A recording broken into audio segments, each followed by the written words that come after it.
Good afternoon. What's up, homies? Today's gonna be a unique stream. I literally just had the idea come to me. I've been wanting to pick up reading again. And I was reading through Stephen King's Pet Sematary. But I also wanted to stream. So I had the idea of streaming and reading. I said, why not? Fuck it.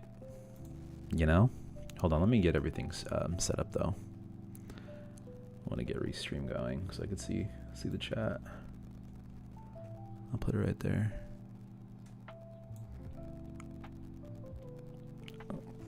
Oh, and that's a little Highland cow right there that is temporarily being housed at my home. It's my girlfriend's. I got it for her. Aren't I such a great boyfriend? But yeah, a Pet Sematary. I've only ever read one other Stephen King book, and that is The Shining, which I thought was a really good book. And that was like the first book I've read since elementary school. I don't know. I'm not really a big reader, but I want to be. I want to read more. So I thought this could be an interesting, fun idea, and read to you guys. What's up, Marwick? You reread that recently? Oh yeah. What'd you think of it? The Shining or Pet Sematary? I got the Pet Sematary right here.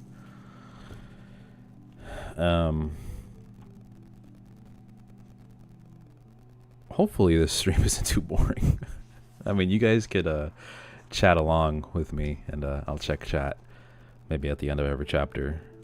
But how's the music volume compared to my voice? I don't want it to be too overpowering. I'm currently on chapter 8, so I'm not very far into it. I feel like I should start from the beginning. But probably the most fucked up Stephen King book. You think so?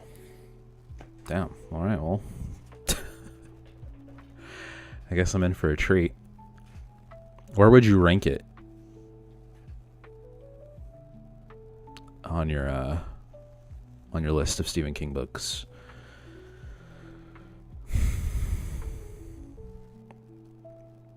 All I remember so far, because it's been a couple months since I last picked this up, but they moved, and then they met the neighbor, the old man, or whatever, and he seems very chill, but I don't trust him. I don't trust that old guy. I feel like there's something going on. And then I think they were talking about the Pet Sematary or something. Probably my second favorite after the Dark Tower series.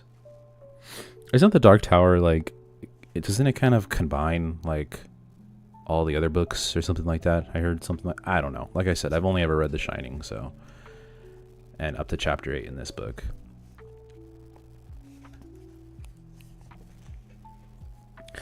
Okay. Alright, let's do this. I should do my ASMR voice. Should I whisper while reading?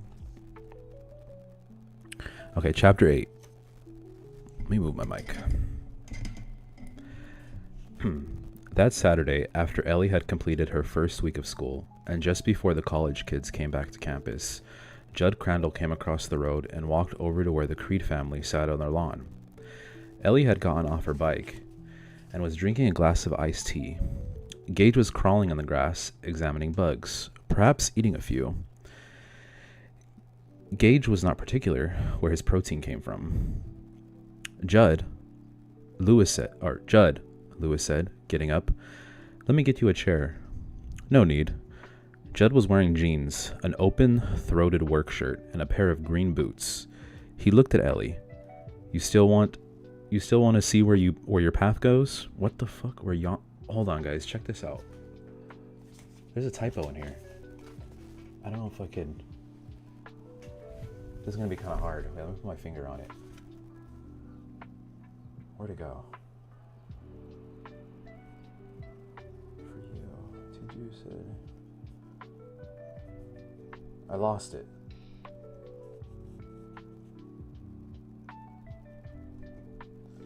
Oh, right here.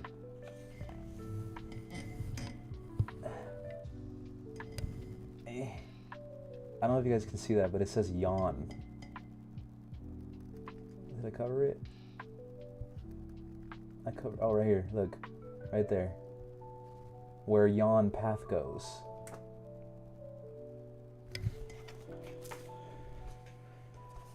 Yeah, but kinda, you don't need to read all of his books to understand it. It's like a dark fantasy western series. Thank you for the bedtime story. Are you in bed right now? It's always funny when typos are left in. Okay, alright, where was I? He looked at Ellie. You still want to see where the path goes, Ellie? Maybe that's actually a word. Yes, Ellie said, getting up immediately. Her eyes sparkled. George Buck at school told me it was the Pet Sematary, and I told Mommy, but she said to wait for you because you knew where it was. I do too, Judd said. If it's okay with your folks, we'll take us a stroll up there. You'll want a pair of boots, though. Ground's a bit squishy in places. Ellie rushed into the house. Judd looked after her with amused affection. Maybe you'd like to come to Lewis. Maybe you'd like to come too, Lewis. Also, I'm not used to reading out loud, so I'm probably gonna fuck up a lot. I might have to go back. I feel like I'm reading to the class right now. Yeah, I'm waiting for a mosquito, and then gonna sleep. Like the drink? Or like an actual buzz mosquito.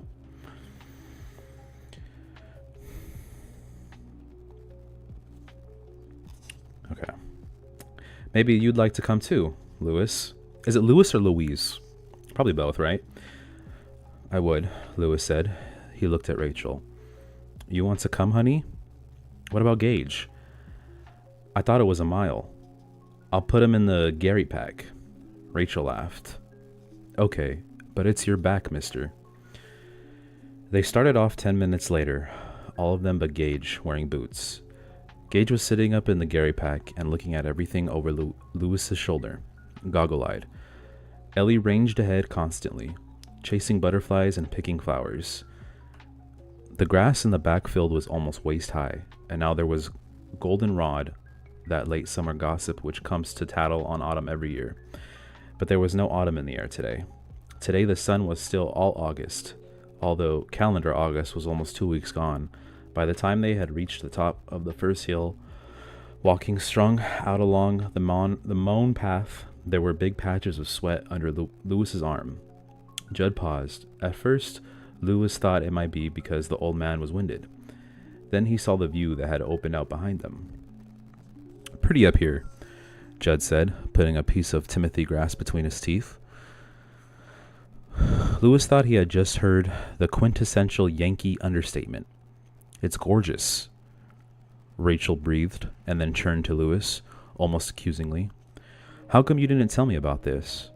Because I didn't know it was here, Lewis said, and was a little ashamed. They were still on their own property. He had just never found time to climb the hill in back of the house until today. Ellie had been a good way ahead.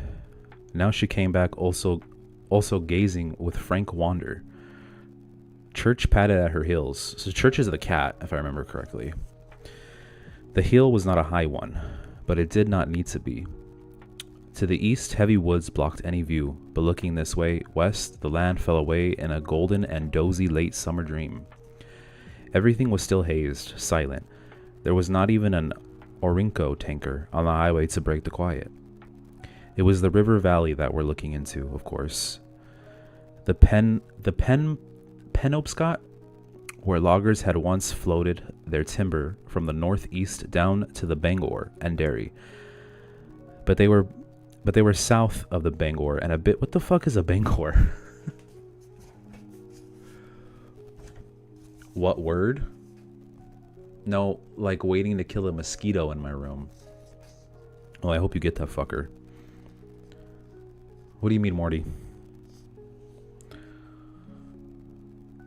It's kind of hard for me, like my mind, to like keep track of chat and reading. Okay, where was I? They were both south Bangor and a bit north of Derry here. The river flowed wide. I'm just going to read a chapter. And peacefully as if in its own deep dream. Lewis could make out Hampton and Winterport on the far side, and over here he fancied he could trace the Black River parallel. Holy fuck. I know what that word is. It's hard for me to say. Paralleling Snake of Route 15, nearly all the way to Bucksport. They looked over the river, its lush hem of trees, the roads, the fields, the spire of the North Ludlow Baptist Church poked through one canopy of old elms, and to the right he could see the square brick sturdiness of Ellie's school. Overhead, white clouds moved slowly toward a horizon the color of faded denim, and everywhere were the last summer fields used up at the end of the cycle, dormant but not dead, an incredible tawny color. Gorgeous is the right word, Lewis said finally. They used to call it Prospect Hill back in the old days, Judd said. He put a cigarette in the corner of his mouth, but did not light it. There's a few that still do, but now the younger people have moved into town. It's mostly been forgot. I don't think there's very many people that even come up here. It don't look like you could see much because the hill's not very high, but you can see. He gestured with one hand and fell silent. You can see everything, Rachel said in a low, odd voice. She turned to Lois. Lewis, honey, do we own this?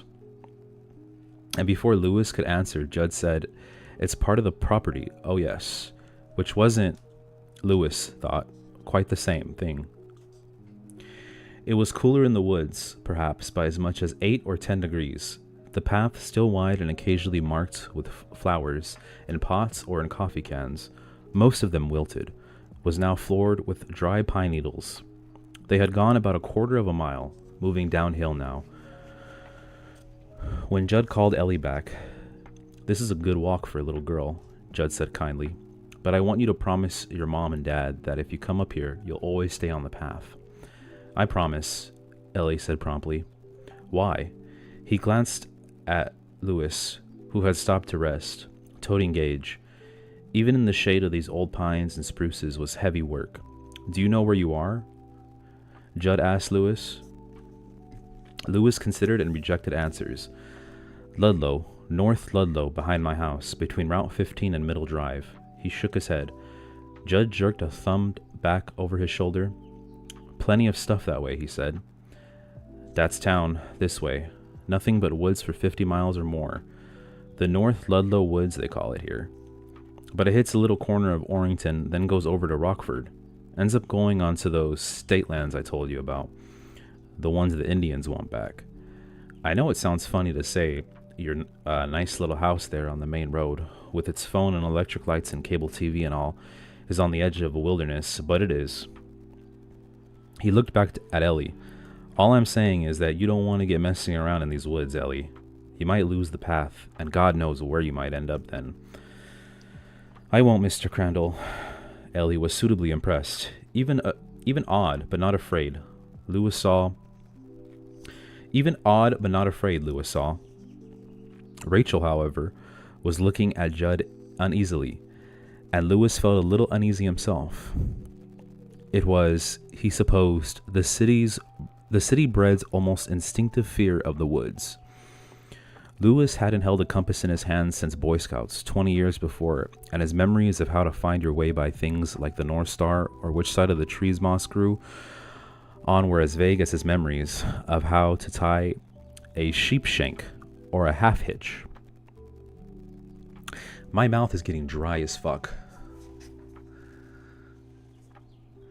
Derry is the town it takes place. Okay. When you get a cow plushie, I got it for Lucy. I need to have some water on hand. Also, another thing I've noticed is it feels like I'm just reading words. Like, I can tell what's going on in the story, but when I'm trying to voice it, read the story, it's kind of hard to, I don't know how, not voice actors, but the people that read books. Where the fuck is my water bottle? Hold on, I'll be back.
Wait, Morty, what do you mean an actual mic? This is a pretty good mic that I have. I mean, it's not like studio quality. It's not a Shure mic. It's a decent mic.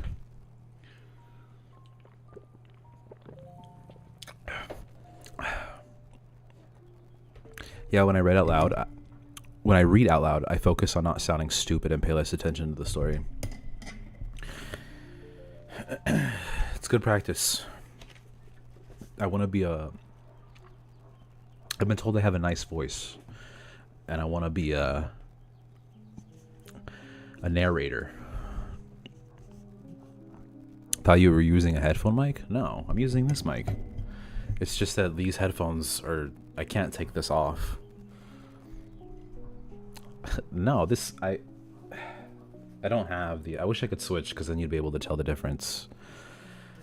Okay. Where was I?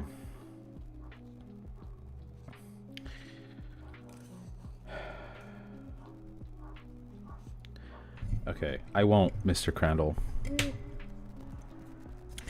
Ellie was suitably impressed, even awed, but not afraid, Lewis saw. Rachel, however, was looking at Judd uneasily, and Lewis felt a little uneasy himself. It was, he supposed, the city bred's almost instinctive fear of the woods. Drinking soda was a bad idea. Lewis hadn't held a compass in his hand since Boy Scouts 20 years before, and his memories of how to find your way by things like the North Star or which side of the tree moss grew on were as vague as his memories of how to tie a sheep shank or a half hitch. Judd looked them over and smiled a little. Now, we ain't lost nobody in these woods since 1934, he said. At least nobody local. The last one was Will Jepson. No great loss, except for Stanny Butchard, I guess. I guess Will was the biggest tosspot this side of the Bucksport. You said nobody local, Rachel remarked in a voice that was not quite casual, and Lewis could almost read her mind. We're not local, at least not yet. Judd paused and then nodded. We do lose one of the tourists every 2 or 3 years because they think you can't get lost right off the main road, but we never lost even one of them for good misses. Misses? Don't you fret. Are there moose? Rachel asked apprehensively. And Lewis smiled. If Rachel wanted to fret, she would jolly well fret. Well, you might see a moose, Judd said, but he wouldn't give you any trouble. Rachel. During mating season, they get a little irritated, but otherwise, they do no more than look. Only people they take after out of their rutting time are people from Massachusetts. I don't know why that's so, but it is. Lewis thought the man was joking, but could not be sure. Judd looked utterly serious. I've seen it time and time again. Some fella from Sagus or Milton or Weston up a tree, yelling about a herd of moose. Every damn one of them as big as a motorhome. Are moose really that big? Goddamn. Seems like a moose can smell Massachusetts on a man or a woman.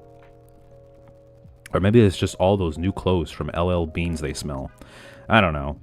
I'd like to see one of those animal husbandry students from the college do a paper on it, but I suppose none ever will. What's rutting time? Ellie asked. Never mind, Rachel said. I don't want you up here unless you're with a grown-up, Ellie. Rachel moved a step closer to Lewis. Judd looked pained. I didn't want to scare you, Rachel. You or your daughter. No need to be scared in these woods. This is a good path. It gets a little buggy in the spring, and it's a little sloppy all the time, except for 55, which was the driest summer I can remember. But hell, there isn't even any poison ivy or poison oak, which there is at the back of the schoolyard, and you want to stay away from it, Ellie, if you don't want to spend 3 weeks of your life taking starch baths. Ellie covered her mouth and giggled. It's a safe path, Judd said earnestly to Rachel, who still didn't look convinced. Why, I bet even Gage could follow it, and the town kids come up here a lot. I already told you that. They keep it nice. Nobody tells them to, they just do it. I wouldn't want to spoil that for Ellie. He bent over her and winked. It's like many other things in life, Ellie. You keep on the path and all's well. You get off it and the next thing you know, you're lost. You're lost if you're not lucky, and then someone has to send out a searching party. They walked on. Lewis began to get a dull cramp of pain in his back from the baby carrier. Even now and then, Gage would grab a doable handful of his hair and tug enthusiastically, or administer a cheerful kick to Lewis's kidney. Late mosquitoes cruised around his face and neck, making their eye-watering hum. The path curved down, bending in and out between very old firs, and then cut widely through a brambly-tangled patch of undergrowth. The going was soupy here, and Lewis's boots squelched in mud and some standing water. At one point, they stepped over a marshy spot using a pair of good-sized tussocks as stepping stones. That was the worst of it. They started to climb again, and the trees reasserted themselves. Gage seemed to have magically put on 10 pounds, and the day had, with some similar magic, warmed up 10 degrees. Sweat poured down Lewis's face. How you doing, hon? Rachel asked. Want me to carry him for a while? No, I'm fine, he said, and it was true, although his heart was laruping along at a good speed in his chest.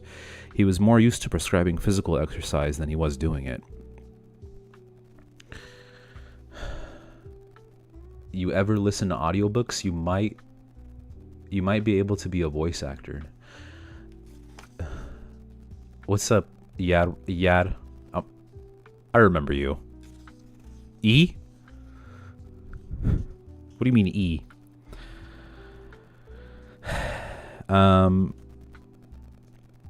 Judd was walking with Ellie by his side. Her lemon yellow slacks and red blouse were bright splashes of color in the shady brown-green gloom. Lou, does he really know where he's going, do you think? Rachel asked in a low, slightly worried tone. Sure, Lewis said. Judd called back cheerily over his shoulder. Not much farther now. You bearing up, Lewis? My God, Lewis thought. The man's well past 80, but I don't think he's even broken a sweat. I'm fine, he called back a little aggressively. Pride probably would have him led to say the same thing, even if he had felt the onset of a coronary. He grinned, hitched the straps of the Gary pack up a bit, and went on. They topped the second hill, and then the path sloped through a head-high swatch of bushes and tangled underbrush.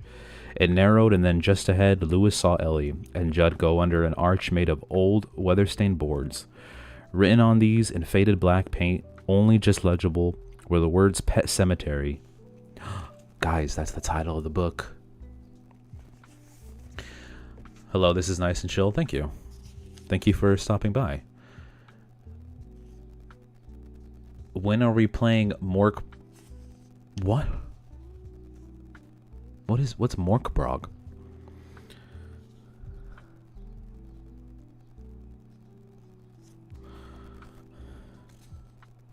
I keep losing my spot because I keep checking chat.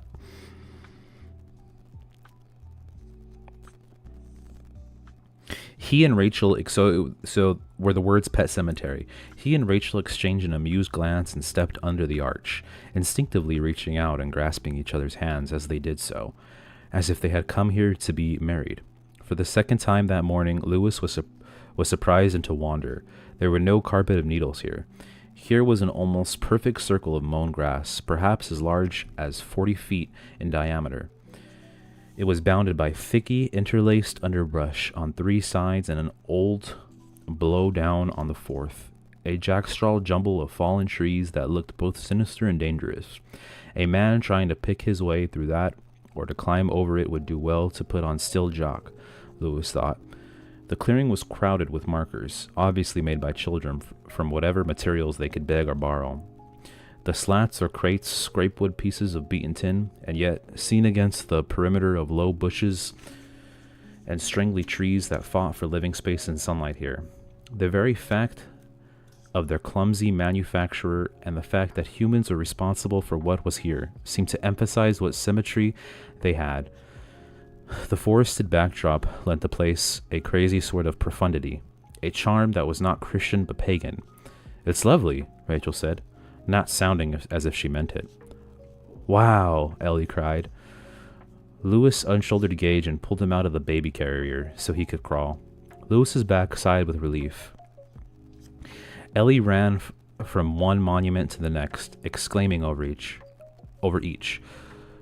Lewis followed her while Rachel kept an eye on the baby. Judd sat down cross-legged, his back against a protruding rock, and smoked.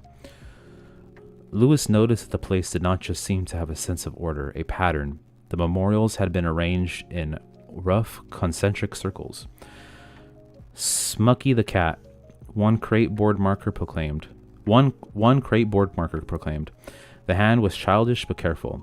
He was obedient, and below this, 1971 to 1974. A little way around the outer circle, he came to a piece of natural slate with a name written on it in fading but perfectly legible red paint. Biffer, and below this bit of verse, Biffer, a hell of a sniffer. Until he died, he made us richer. Biffer was the Desolar's cocker spaniel, Judd said. He had dug a bald place in the earth with the heel of his shoe and was carefully tapping all his ashes into it. Got run over by a dumpster last year. Ain't that some poime? Is that how you say that word? Poime. It sure is, Lewis agreed. Some of the graves were marked with flowers, some fresh, most old, not a few almost totally decomposed. Over half of the painted and penciled inscriptions that Lewis tried to read had faded away to partial or totally ineligibility.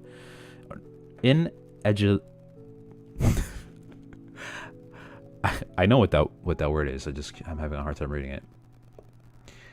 For more amazing audiobooks, visit Spotify if you have premium. Yeah, sorry, you guys gotta subscribe.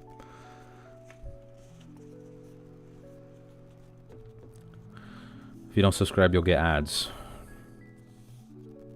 How many, Okay, we got a couple more pages left.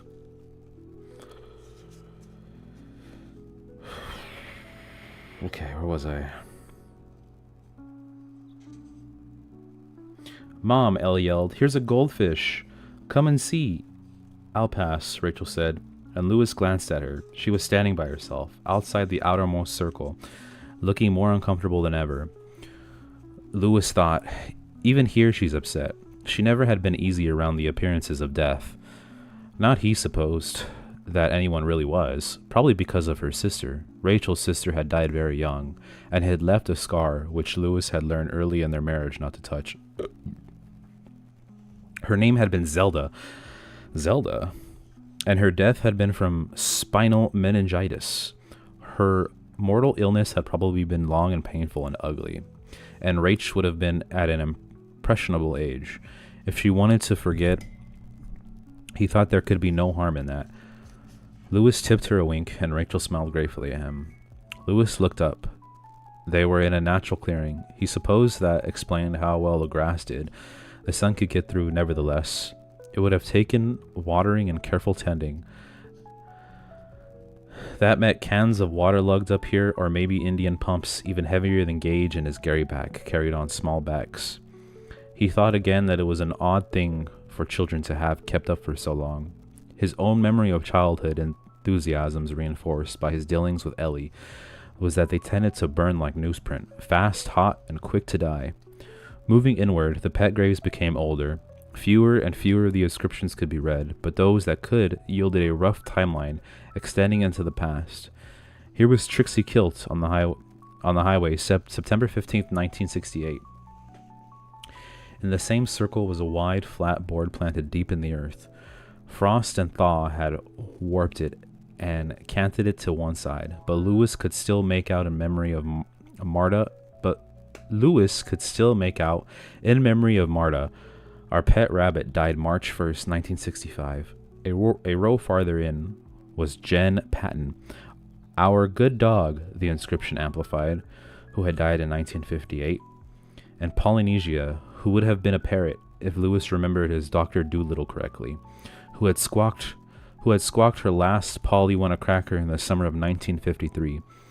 There was nothing readable in the next two rows, and then still, a long way from the center, chiseled roughly on a piece of sandstone, was Hannah, the best dog that ever lived, 1929 to 1939. Although sandstone was relatively soft, as a result, the inscription was now little more than a ghost. Lewis found it hard to conceive of the hours some child must have spent impressing those 9 words on the stone. That's unironically my mom's dog's name. Which name?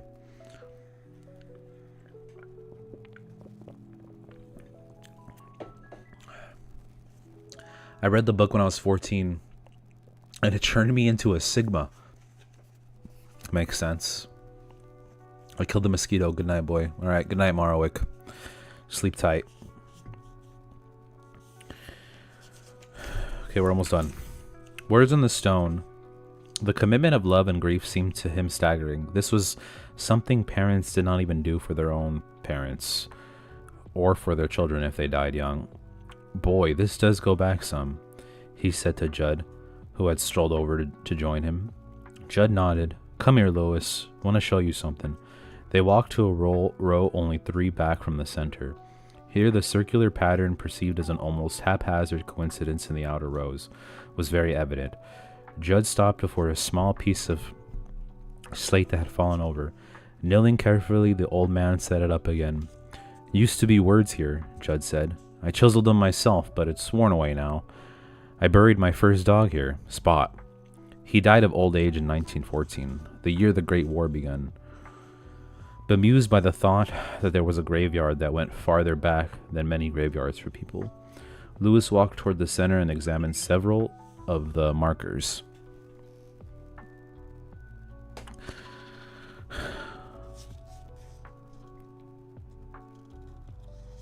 Where was I? I got a text because I got paid. Graveyard that went farther back than many graveyards people. Lewis walked toward the center and examined several of the markers. None of them were readable, and most had almost been reclaimed by the forest floor. The grass had almost certainly overgrown one. And when he set it back up, there was a small, tearing, protesting sound from the earth. Blind beetles scurried over the section he had exposed. He felt a small chill and thought, boot heel for animals. I'm not sure I really like it. How far do these go back? Gory. I don't know, Judd said, putting his hands deep in his pockets. Place was here when Spot died, of course. I had a whole gang of friends in those days. They helped me dig the hole for Spot. Digging here ain't that easy either. Ground's awful stony, hard to churn, and I help them sometimes. He pointed here and there with a horny finger. What? A horny finger? That there was Pete La Vassier's dog, if I remember right, and there's 3 of Albion Grotley's barn cats buried right in row there. Old man Fritchie kept racing pigeons. Me and Al Grotley and Carl Hanna buried one of them. That a dog got. He's right there, he paused softly. I'm the last of the bunch left, All dead now, my gang, all gone. Lewis said nothing, only stood looking at the pet graves with his hands in his pockets. Ground stony, Judd repeated. Couldn't plant nothing here, but corpses anyways, I guess. Across the way, Gage began to cry thinly, and Rachel brought him over, toting him on her hip. He's hungry, she said. I think we ought to go back, Lou. Please, okay? Her eyes asked. Sure, he said. He shouldered the Gary pack again and turned around so Rachel could pop Gage in. Ellie? Hey, Ellie, where are you? There she is, Rachel said and pointed toward the blowdown. Ellie was... Excuse me. Ellie was climbing as if the blowdown was a bastard cousin to the monkey bars at school. Oh, honey, you want to come down off there? Judd called, over alarmed. You stick your foot in the wrong hole and those old trees shift. You'll break your ankle. Ellie jumped down. Ow, she cried and came toward them, rubbing her hip. The skin wasn't broken, but a stiff, dead branch had torn her slacks. You see what I mean? Judd said, ruffling her hair. Old blowdown like this. Even someone wise about the woods won't try to climb over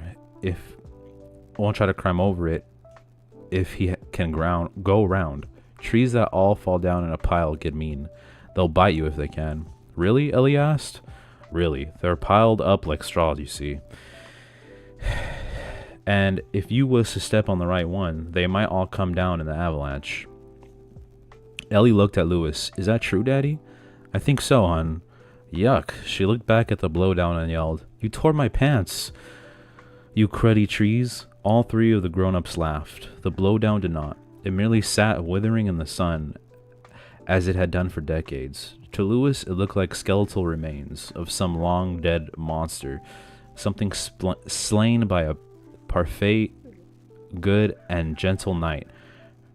Perchance, a dragon's bones left here in a giant cairn.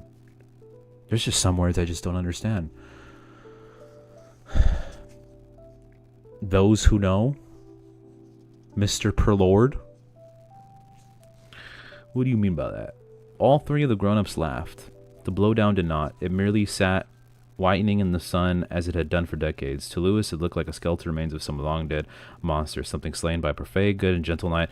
Perchance I read this already. It occurred to him even then that there was something too convenient about that blowdown and the way it stood between the Pet Sematary and the depths of the woods beyond. Woods which Judd Crandall later sometimes referred to absently as the Indian woods. Its very randomness seemed too artful, too perfect for work of nature.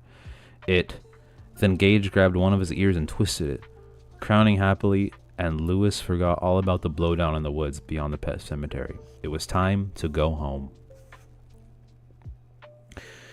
Oh my god, books. I literally just finished. But reading Pet Sematary. Did you get all the weekly free game, aka Tiny Tina's Wonderlands from Epic? No. I did not.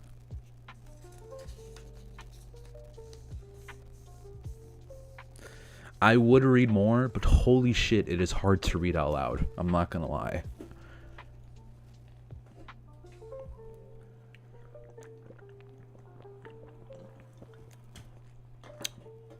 You seem like a reader, Liza.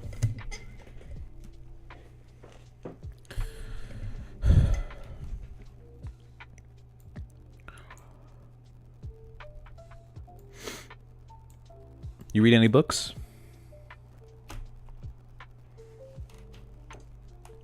Yeah, one. Okay, so first of all, it makes your mouth very dry.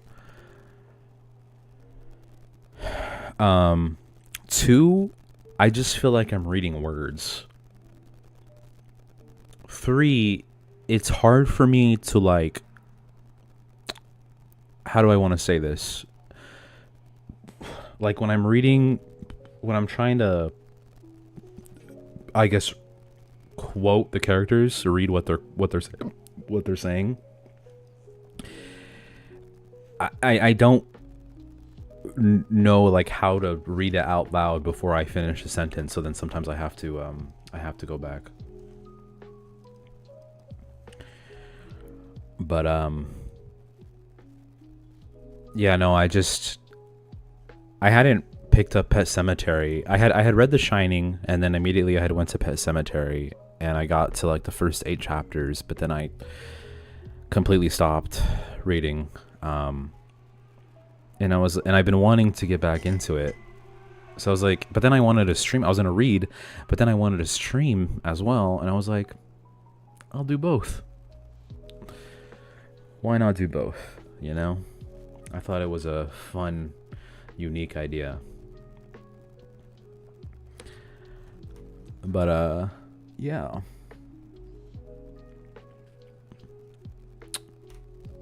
What books have you read, Liza? What's your favorite book?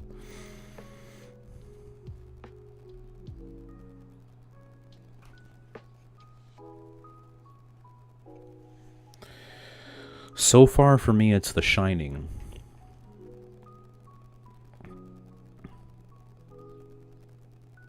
Which is the only book I've actually read besides the ones I've read in middle school.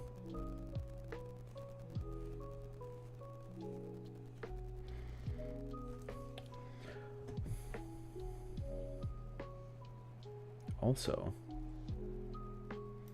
I hope my voice was synced this whole time.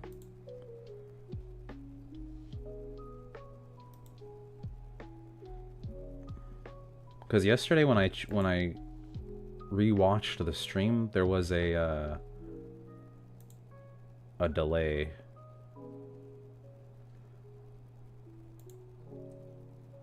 And nobody told me.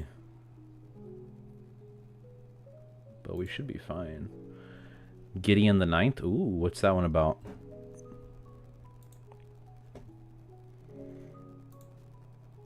I'm gonna look that up.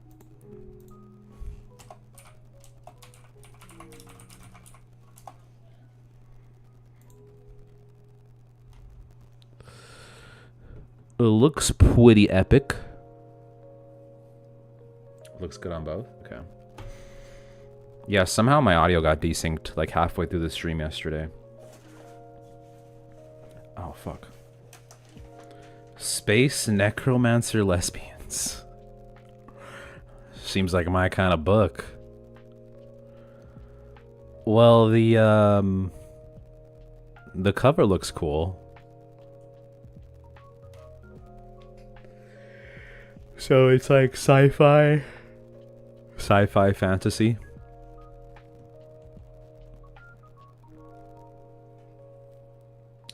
Hell yeah.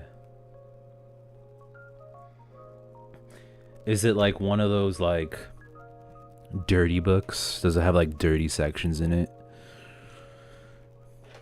Or do the characters just so happen to be gay and that's it?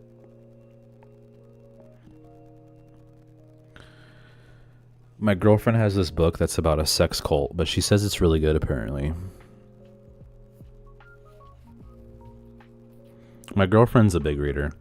We started to go to Barnes and Nobles, and every time I would go, I'd be like, actually, do you guys want to see my books that I have? I want to show you guys. I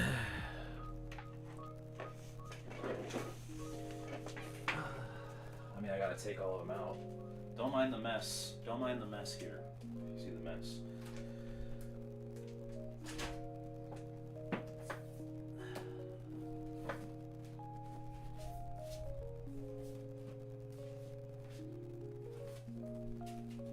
Okay, I'm gonna have to put all these back.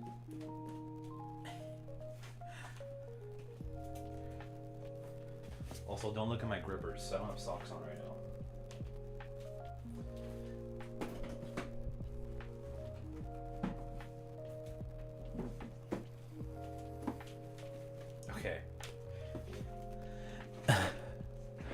Okay, show and tell time. We'll start with nonfiction. By the way, the only book... Actually, okay, no. These are the only two books that I've read. Forager, which is an autobiography. I had to read it for college for my English class, but it's actually a pretty good book. It's about this chick, I forget her name, Michelle, and how she grew up in a cult. It's her whole like life story, and then she eventually escapes. I finished that one, and then I finished this one, Stephen King, The Shining. One of the biggest books. I think it's like 600 pages. Currently working through Pet Sematary. Okay, we'll start with the nonfiction. None of these I finished because I've decided that I don't like nonfiction books. Mastery. It's like a self-help book, you know. Best-selling author of the 48 Laws of Power. It's like supposed to be, here's what it says on the back. I got this when I was like in my early 20s. Discover your calling, submit to reality, absorb the master's power, see people as they are, awaken the dimensional mind, fuse the intuitive with the rational. Oh, brother. No, but I'm sure, you know, there's stuff in there that's, like, useful. This was when I was going through my atheist phase. I mean, I'm still a non-believer. But, God is Not Great by Christopher Hitchens. I've read some of this, haven't finished it. He uses really big words. He's a British guy. It's just yeah, I'll probably finish it one day. I don't know why I got this. I was in my early 20s. I was like, I want to be smart and knowledgeable, and I'm into space. Brian Greene's The Fabric of the Cosmos. This is literally about like quantum physics and shit. It's quantum physics like dumbed down for like normal people, but it's extremely fucking boring. And then The Selfish Gene by Richard Dawkins. It's like evolution. Read a little bit of that, didn't finish it. Now for the nonfiction that I plan on reading in the future. I have The Restaurant at the End of the Universe, which is, I believe, either a sequel or prequel to Hitchhiker's Guide to the Galaxy. I'm looking forward to reading this. You're not a reader if you don't at least own a copy of George Orwell's 1984. I'll probably read this next. After Pet Sematary. And then we have The Forever War. I've read like half of this book and then I stopped reading it. I do remember it being pretty good. I don't know why I stopped. I think I just got bored. We have Dracula. I don't think I'll ever read this. I probably should though. It's a big ass fucking book. But and last but not least, all of the Lord of the Rings series, which maybe one day I'll get around to reading.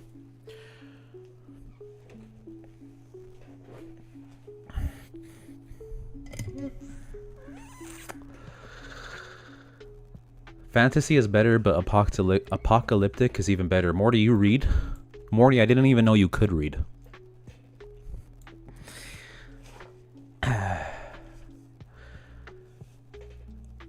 They are so good. I think we have similar tastes because that book you mentioned is on my list. Wait, who, me? Oh no, that's Morty. You're talking to. Are you talking to me? Or are you talking to Liza?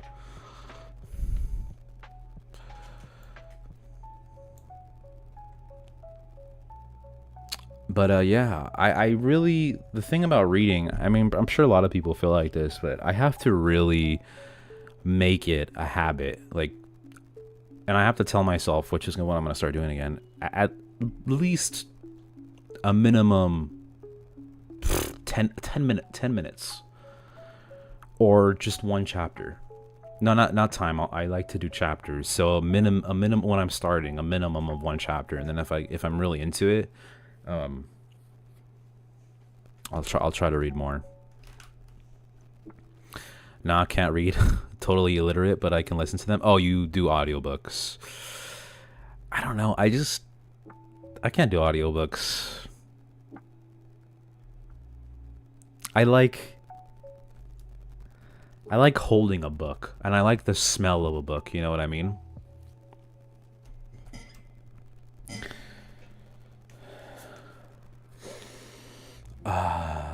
They smell nice. Yeah, I gotta do the same unless it's something that's got a grip on me. I think I remember when I was in middle school, there was this one book. Well, there was A Child Called It. I'm sure everyone's read that. Unless that's just like a thing that Americans read. But A Child Called It is a really fucking sad true story about a kid that was tortured by his mother. I was into that one, and then there was another one about a black kid, but I can't remember the name of it, and it was also like another abuse story. I don't know why our teachers made us read these stories.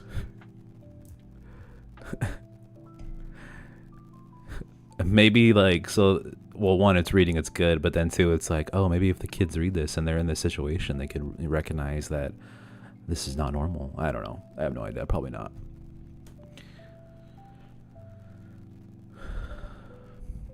Yeah, by the ones I like, but some books are better heard than read. Do you have any suggestions, Mortimer?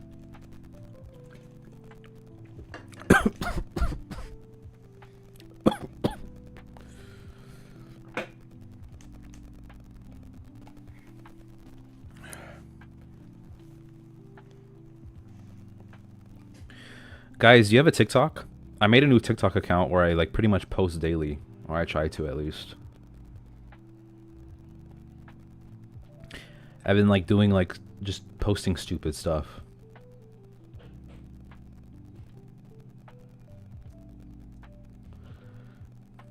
Like I could throw it in the Discord.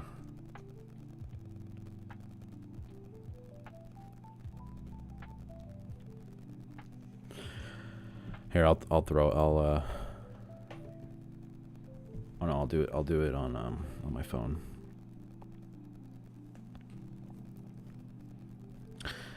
I do, but I don't post.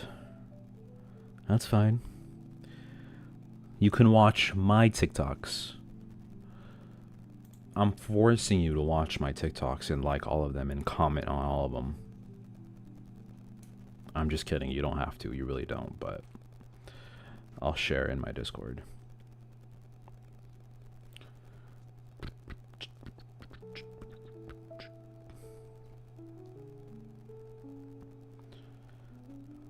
Okay, where should I post this?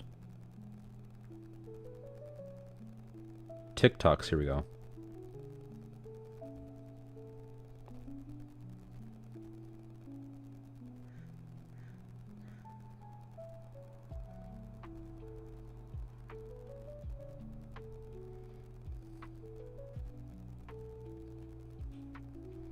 Made a new TikTok if you guys want to follow. Hee hee.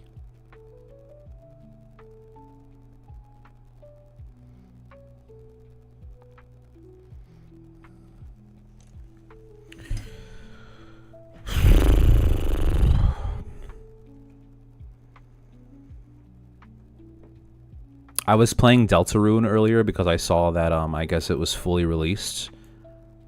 And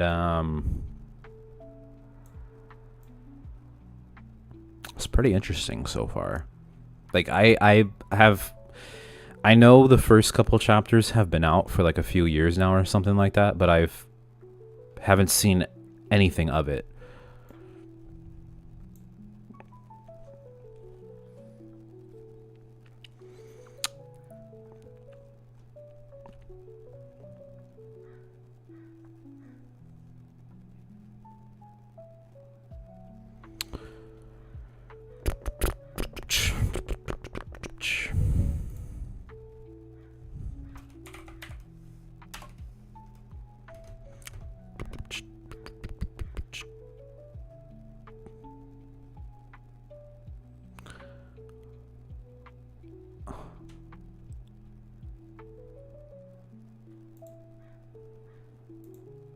Hey chat, what do you guys want to name the cow? I'll let you guys name it. It's my girlfriend's, but we can name it and she won't have a choice.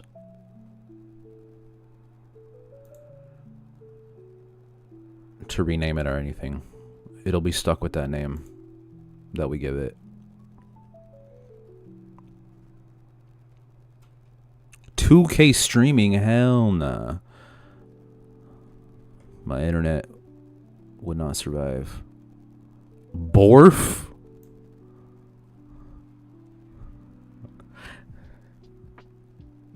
Why Borf? He does kind of look like a Borf, huh? He's weighted. She saw it on the TikTok shop. And she sent it to me, so it was like, all right, fine, I'll buy it for you. I'm giving it to her today. Why not Borf? You know what? You're right. I'm sorry for even questioning that suggestion. His name is Borf. I'll let her know. It's cute as hell.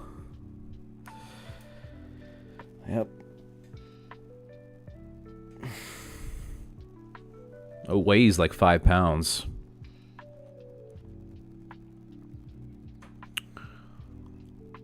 Isn't she the luckiest girlfriend to have a boyfriend like me, you know, to buy her plushies off the TikTok shop?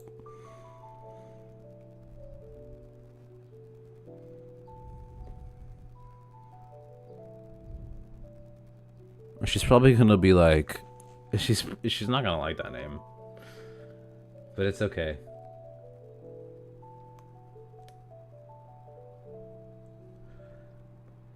That's gonna be his name regardless.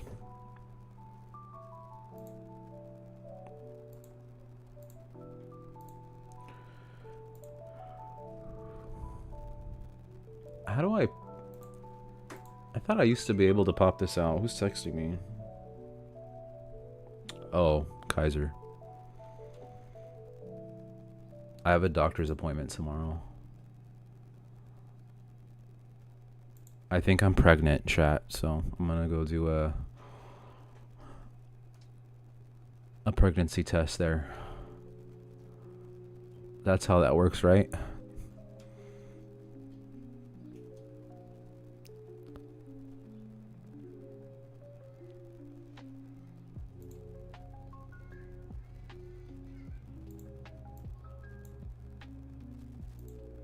Okay, whatever.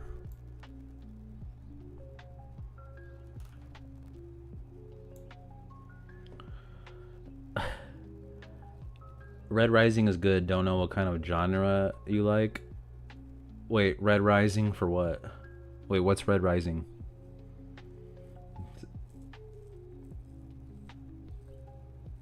Your girlfriend doesn't know about me and you? Nah, shh.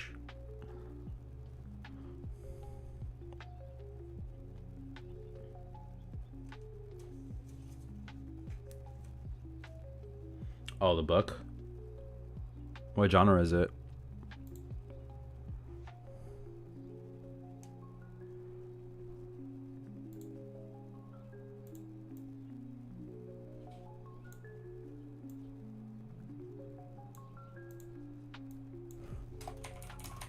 Red Rising book. Oh, it's a whole series?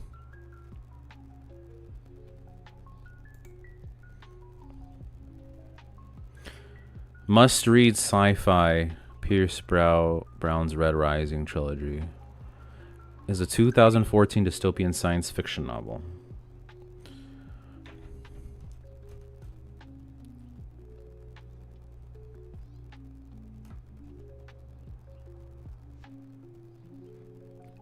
Was this turned into a film or show?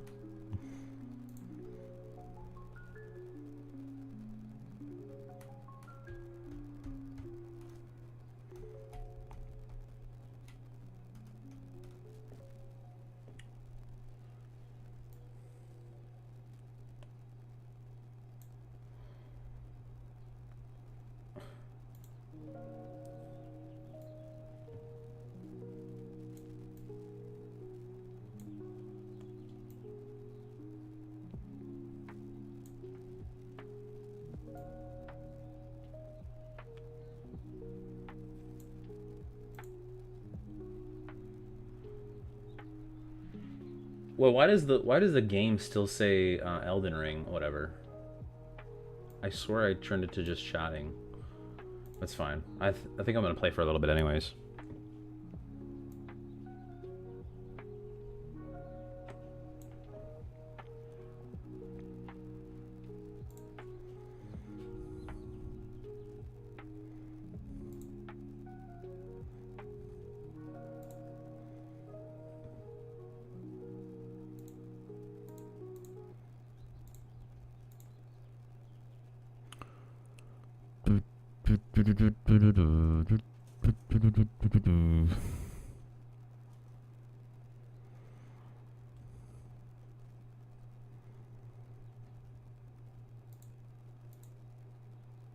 Alrighty. Are you guys ready for some Elden Ring? I don't know what accent that is.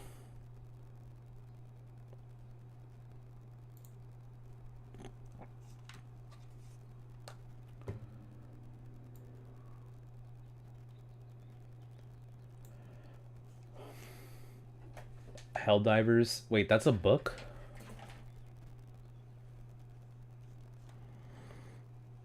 Is the game based off the book? Or are they not even related?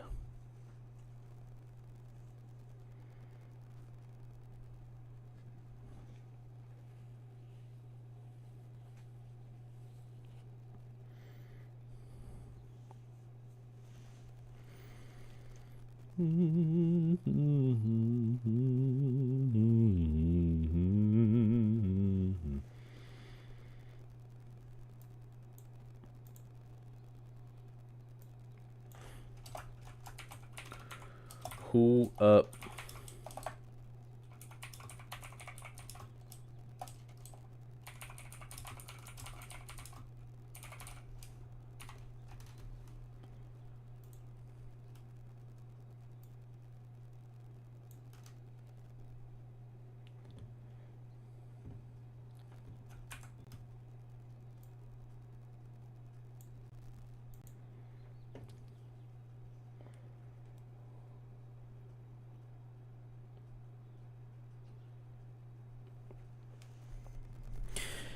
Yo, that Mog fight was really fun last night.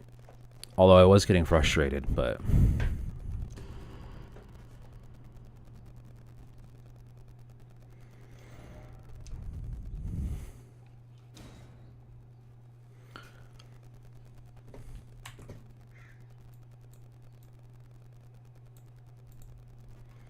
I'm ready to see what the DLC has in store.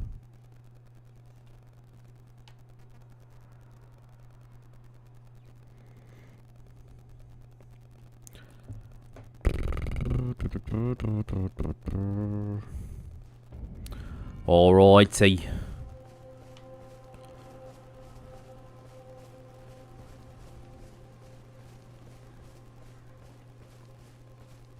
We're in, chat. We have a brand new big open world in front of us. Ready to be explored. And dominated by me. We will conquer whatever this realm is called. Is this a different realm? Or is this still the lands between... Holy hell, my fucking game is lagging. I see bird creatures over there that I'm sure are friendly and don't want to rip my guts open. But let's go. Let's go say what's up. Yep. Jesus, the stutter go crazy. Oh, okay, easy.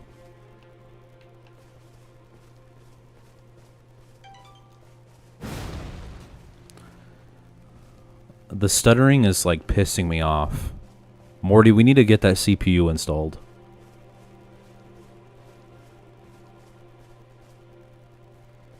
An alert because I don't want spoilers. Somehow I still haven't seen anything on the DLC. Alright, Liza. Alright, what is that? Oh, that's just a plant or something. Sheep. But I have no idea where we're going.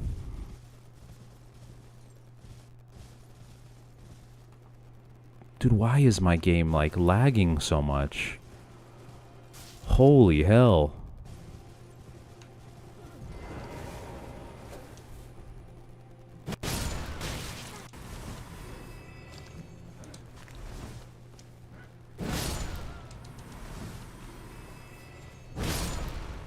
Shadow people.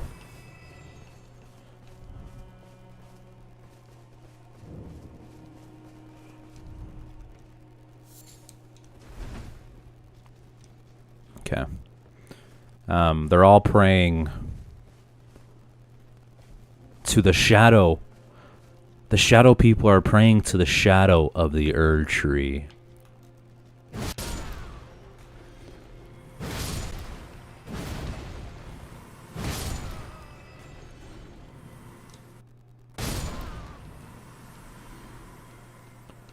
Yeah, this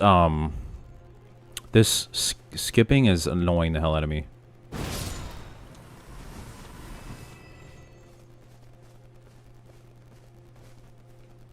You got time today? What do you mean? Morty. Oh, for the CPU? Yeah, I'll be leaving later, so I'm actually not even going to be streaming that much longer. Is it a map? To fix my PC.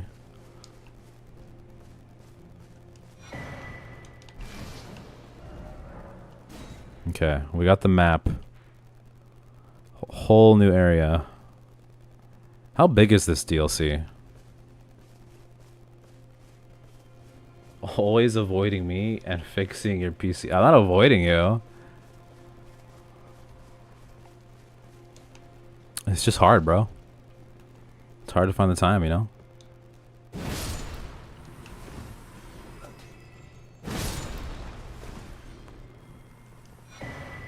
A hefty cracked pot. What about some hefty crack, huh? That'd be nice. Type 1 in chat if you've ever smoked crack.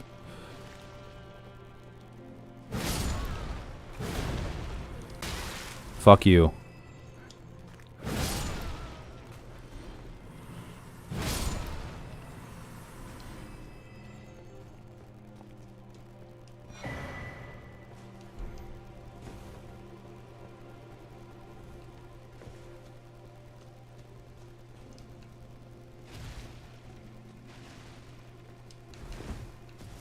Okay, I see a giant fire guy over there.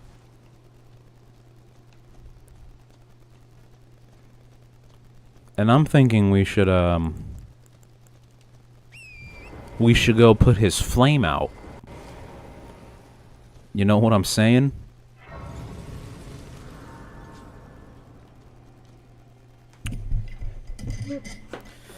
Oy.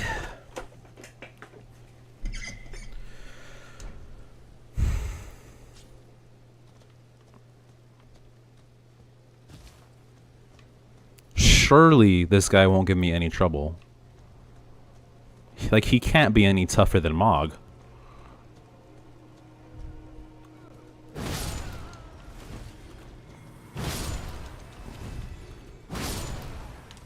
Nope.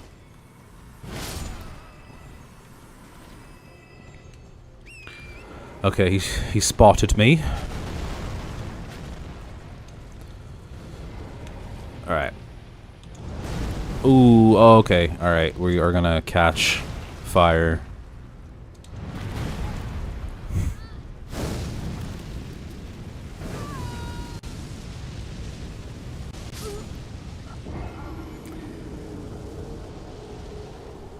I was flushed like a toilet.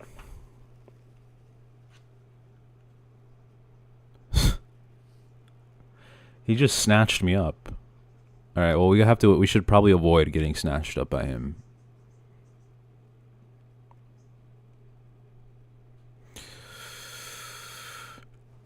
But I think we can take him.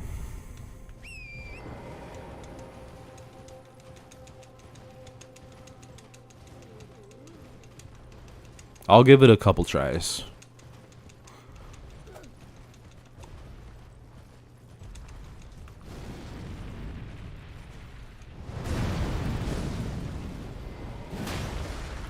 Oh, hell no. I'm not doing any damage to him.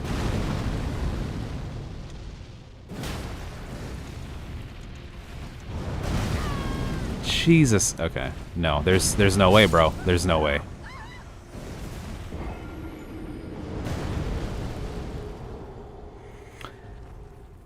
Yeah, let's avoid him.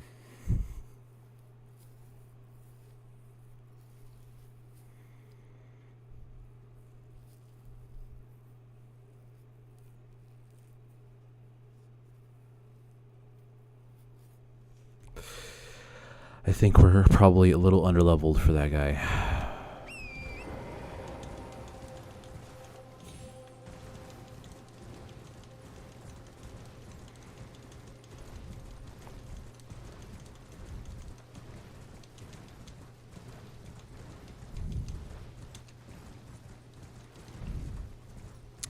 Is there something over here? Hello, buddy. Oh my god. No.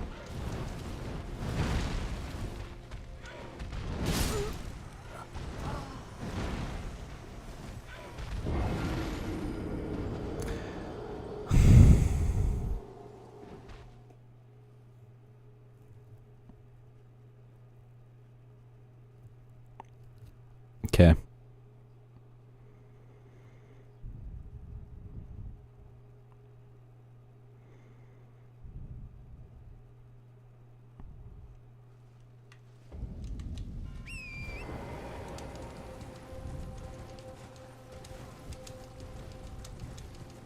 Avoid the birds.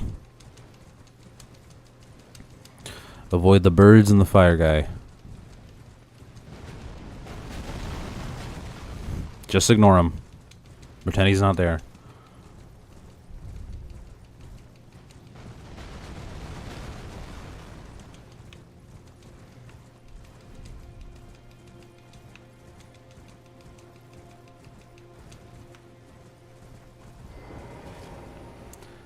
Oh, it's a person.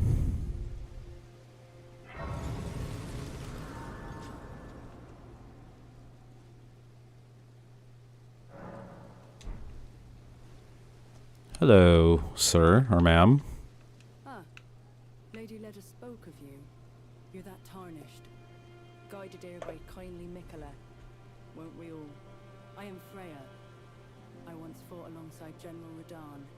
In battle, you can be sure I'll hold my own. Alright, well, nice to meet you. Another thing.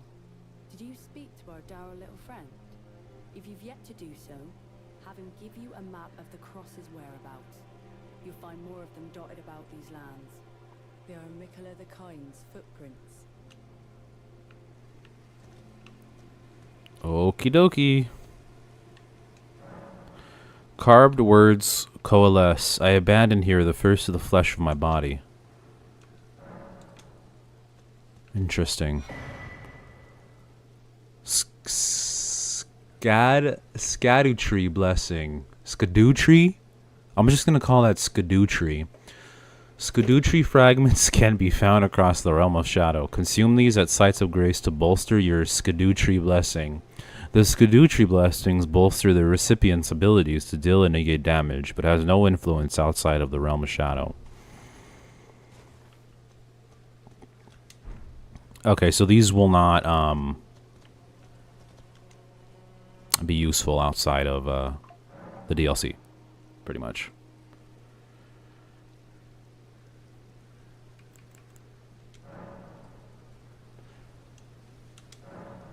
Consume Skadootree fragments to bolster your Skadootree blessing. The Skadootree blessing bolster the recipient's abilities to deal and negate damage. Okay.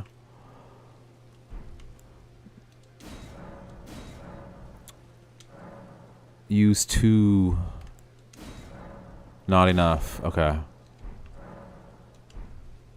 So, I'm guessing we'll need more of those to deal with this fucker over there. It's probably how we're going to be able to take him out. With some nice weapon upgrades and stuff.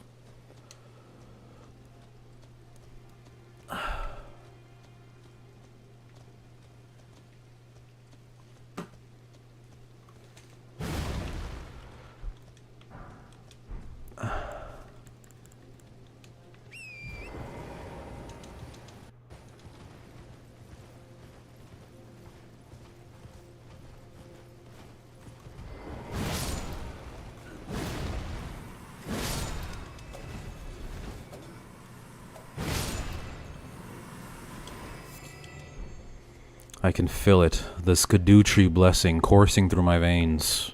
I feel powerful and mighty.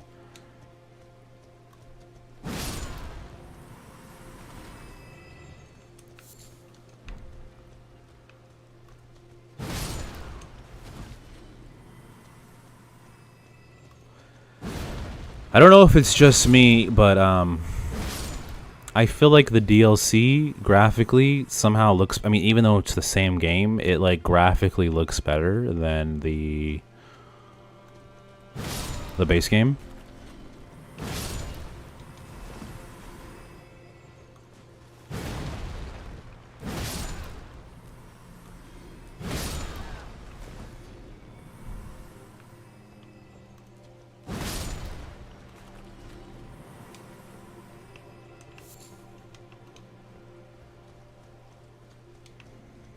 Those guys are basically like free runes.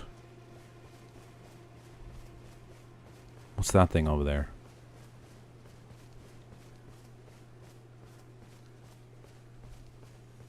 Hello. You must be the Tarnished. I am Ansbach, formerly in service to Lord Moog, but now, like you, another soul guided by kindly Mikola. I'm hardly the steady hand I once was. My fighting days are far behind me, which is why I have chosen to dedicate myself to investigation, to discern tender Mikola's ultimate purpose. I'd rather not volunteer service to a new master unless I know that I can be of use. What is Mikola's purpose? Also, is Mikola really that kind? Oh shit! Hello there. Together, we work together for Mikola the Kind. Many things we have found. Okay. Oh, you're a merchant. Goodbye. This guy reminds me of Onion Boy, and I already love him, and I like his voice actor. What's that? What is that? I see something sparkling in the air. Oh, it's just the side of grace.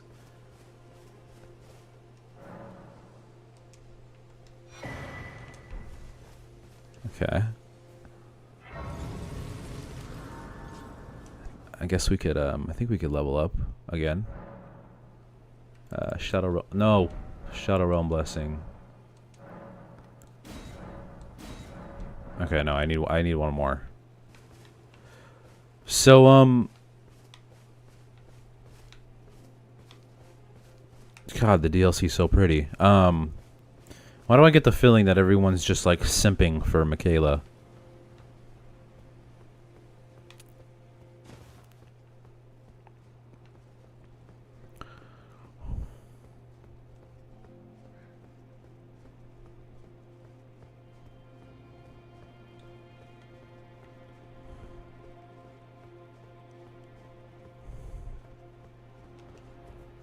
Hello?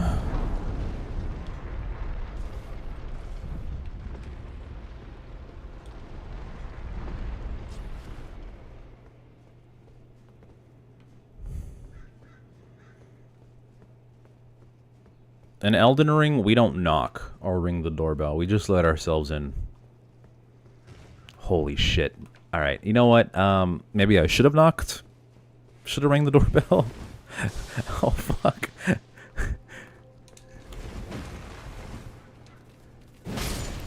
Okay, no, they're super easy. Disgusting and terrifying.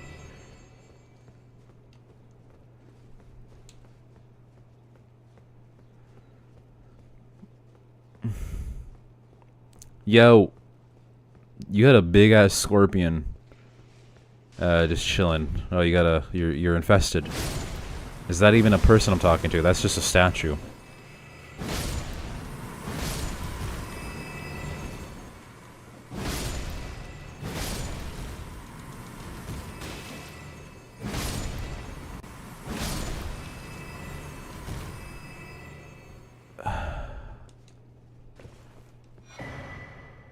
Revered Spirit Ash Blessing. Revered Spirit Ash can be found across the realm of shadow. Consume this ash at Side of Grace to bolster your Revered Spirit Ash Blessing. The Revered Spirit Ash Blessing bolsters both Summon Spirits and Spectral Steed abilities, still and negate damage, but has no influence.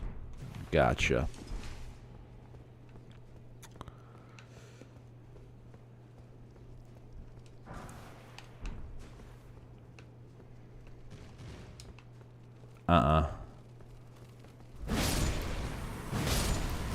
I'm just the exterminator. That's why I was so keen on coming to the Shadow Realm. This place is not called the Shadow Realm. What is this place called? Does it say? The Realm of Shadow. I mean, quite literally is the Shadow Realm. The Realm of Shadow. There's a bug infestation going on, and they desperately they needed me.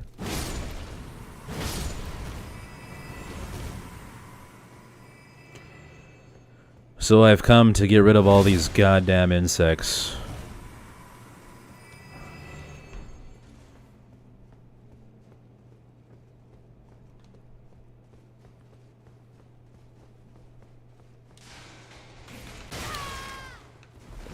Holy mother of Christ.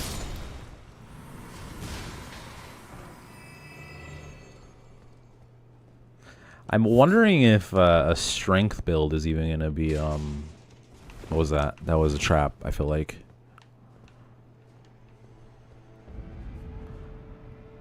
Belurat Tower Settlement.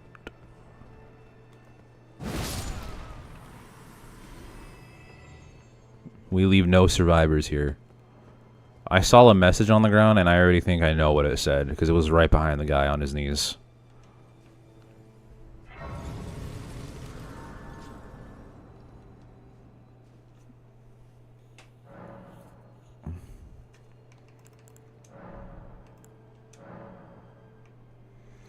Consume. Yes. Okay. Holy shit, the music here is intense.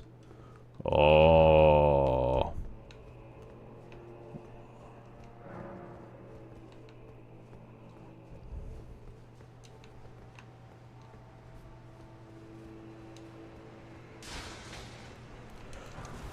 Mm-mm.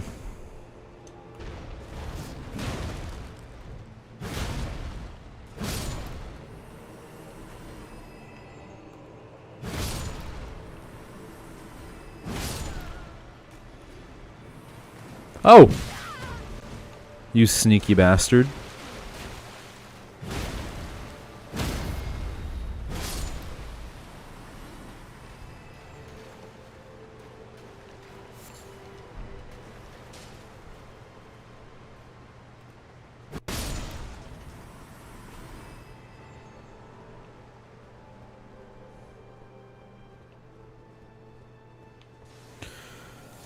Nope.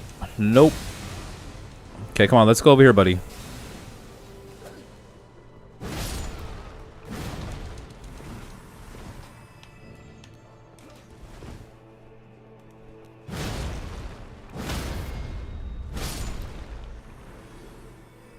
Okay, maybe there's something this way. A rump, oh rump.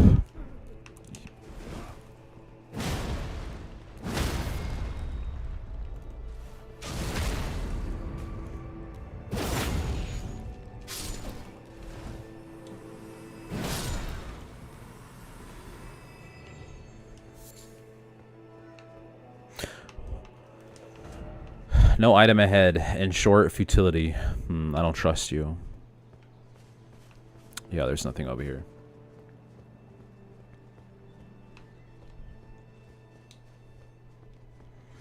Go, go, go, go, go, go, go. probably be able to shoot me from the back too. Uh-oh.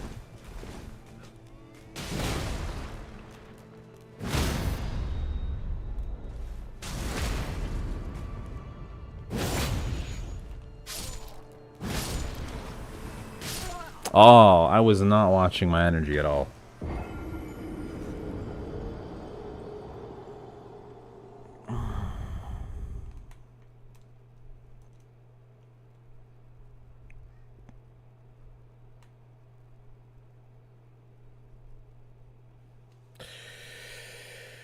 Okay.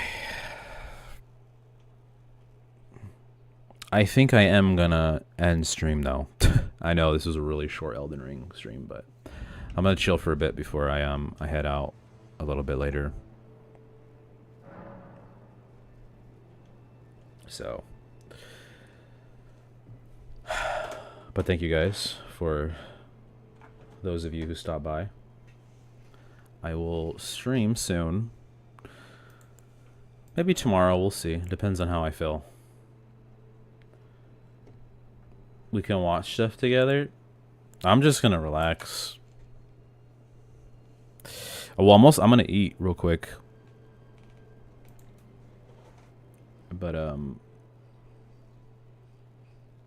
yeah. I will see you guys later. Bye-bye.